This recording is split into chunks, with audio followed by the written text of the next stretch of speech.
Praise the Lord. मेरे मसीह भाई बहनों, आप सबको जय मसीह की। प्रभु यीशु मसीह के शालोम और शिफा नाम में आप सबका स्वागत है। मैं खुदा को कोटि कोटि धन्यवाद करता हूँ इस अवसर के लिए, क्योंकि बाइबल कहती है अवसर को बहुमूल्य समझो। मैं प्रभु को कोटि कोटि धन्यवाद करता हूँ इस अवसर के लिए। और बाइबल ये भी कहती है यहोवा ने अपने वचन को अपने नाम से भी ज्यादा महत्व दिया है।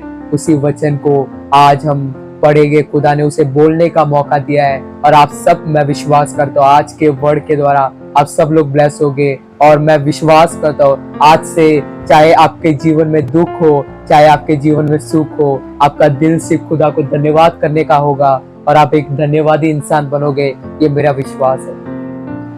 और अभी एक वर्ड मैं आप सबके सामने रख रहा हूँ और अभी आप सबके स्क्रीन में आएगा उस वर्ड।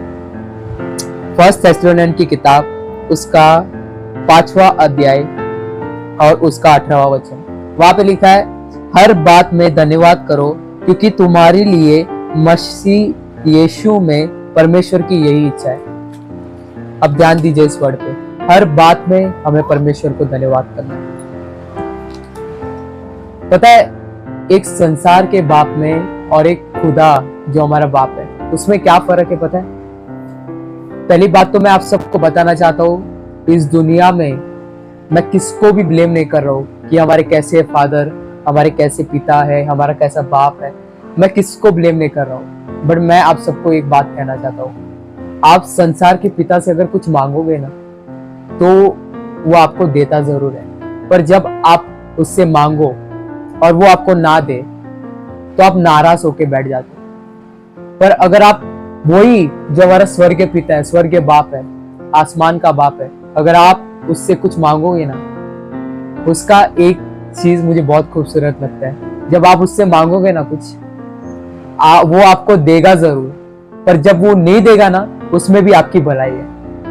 ये है डिफरेंस बिटवीन जब संसार का पिता और खुदा हमारा पिता। ये डिफरेंस है कि जब हम अपने संसार के पिता से मांगते हैं वो हमें जरूर दे देता है, पर जब हम खुदा संसार के पिता से मांगते हैं और वो हमें नहीं देता तो हम नाराज होकर बैठ जाते हैं। पर जब प्रभु नहीं देता, उसके पीछे भी कोई भलाई है। आप बहुत समय से किसी विषय के लिए दुआ कर रहे होगे, खुदा मेरे जीवन में मुझे ये जरूरत है, मेरी जरूरतों को पूर्ण कीजिए, मुझे ये चाहिए। आप बहुत समय से कई विषय के लिए प्रार्थना कर रहे हो। खुदा आपसे कह रहा है, मैं तेरी प्रार्थनाओं को जरूर सुन रहा हूँ, पर मैं तेरा भला चाहता हूँ और तेरे समय पर, मेरे समय पर मैं तेरे उत्तर दूंगा। हम परमेश्वर के समय को जानते नहीं है। बाइबल कहती है कि प्रभु ने आने के लिए भी समय नहीं दिया, क्योंकि प्रभु ने कहा है धीरज धरो। जब हम धीरज धरते, बाइबल कहती है अगर तुम धीरज धरते हो तुम प्रतिज्ञा के वारिस हो। तो परमेश्वर ने आपको जो प्रॉमिस दिया है, प्रतिज्ञा दी है, वो पूरा करेगा, बट वेट। और मैं आप सबको, मेरे भाई बहनों, मैं आप सबको एक ही बात कहना चाहता हूँ, आप वेट आपके खुद के दम पर नहीं कर सकते जब तक पवित्र आत्मा आपकी सहायता ना करे। कुछ लोग वेट कर करके परेशान हो जाते बहुत। कुछ आप देखो, अगर मेरा दोस्त कोई आ रहा है, मुझे बुला रहा है और मैं उसको नीचे खड़ा रखूंगा, वो बोलेगा बार बार कि प्रिंस तू नीचे आ, मैं तुझे बुलाता हूँ, और मुझे उसके साथ घूमने जाना है। वो नीचे बुला रहा है, बुला रहा है, बुला रहा है, और मैं नहीं जा रहा हूँ, मैं उसे वेटिंग करवा रहा हूँ। आप सोचो, वो जब मैं उसके पास जाऊंगा नीचे, वो जरूर बोलेगा कि तूने इतनी देरी क्यों की, और उसको गुस्सा भी आएगा। तो वेट करना मेरे भाई बहनों, हम अपने दम से कभी वेट नहीं कर सकते। जब हमारे पास पवित्र आत्मा से हम सहायता मांगते हैं कि मुझे धीरज दीजिए। बाइबल कहती है फल में ये भी फल है कि धीरज। जब हम धीरज मांगते हैं पवित्र आत्मा से, वो हमें धीरज देगा। मैं आप सबको एक बात कहना चाहता हूँ, आप धीरज आपके खुद पे प्राप्त नहीं कर सकते, आप धीरज आपके खुदा का दम से प्राप्त कर सकते हो। और ये मेरा बिलीव है कि आप जितने भी जन मुझे देख रहे हो, आपने बहुत सारे विषयों के लिए प्रार्थना की होगी।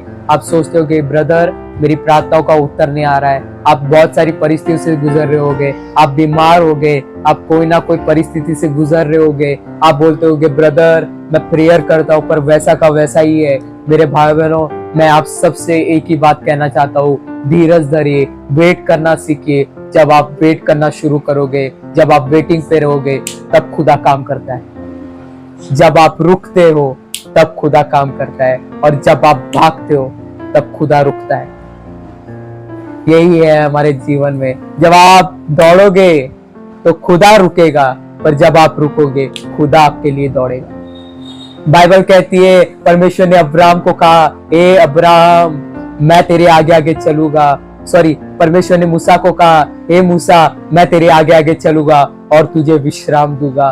वो विश्राम किस चीज का है? कि मैं तेरे लिए दौड़ूंगा, अब तू आराम कर। मेरे भाई बहनों, धीरज धरिए, खुदा के वक्त का आप इंतजार कीजिए। जब आप इंतजार करते हो तब खुदा काम करता है, पर जब आप जल्दी करते हो, मेरे भाई बहनों मैं जानता हूं हमारा ये ह्यूमन बिहेवियर है कि हम इतना ठहर नहीं पाते, पर मेरे भाई बहनों उस ह्यूमन बिहेवियर को कंट्रोल करने के लिए हमारे पास पवित्र आत्मा है। पता है पवित्र आत्मा बहुत सारी चीजों में काम करता है, वो हमारी फीलिंग्स को कंट्रोल करता है। मैं विश्वास करता हूँ आने वाले दिनों में वो आपकी फीलिंग्स को कंट्रोल करना शुरू करेगा, क्योंकि आपको फील पे नहीं, आपको फेथ से जीना है।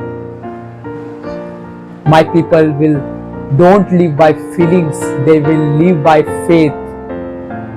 मैं आप सबको कहना चाहता हूँ धीरज धरिए। जब आप रुकते हो खुदा आपके लिए भागता है, पर जब आप भागते हो खुदा रुकता है।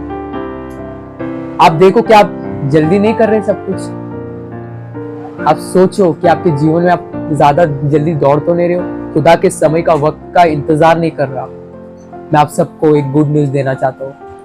अभी खुदा आपके जीवन में जो भी कर रहा है वो भलाई के लिए कर रहा है, और उसके समय के लिए रुको।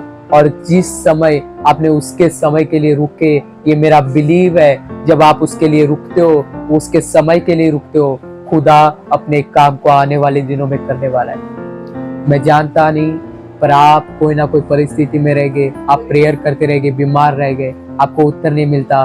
धीरज धरिए, परमेश्वर आपके जीवन में कुछ बड़ा और भला करना चाहता है। मैं विश्वास करता हूँ आज के वर्ड के द्वारा आप सब लोग ब्लेस हो गए और धन्यवादी बनेंगे हर चीज के लिए। हर चीज में आप धीरज रखेंगे,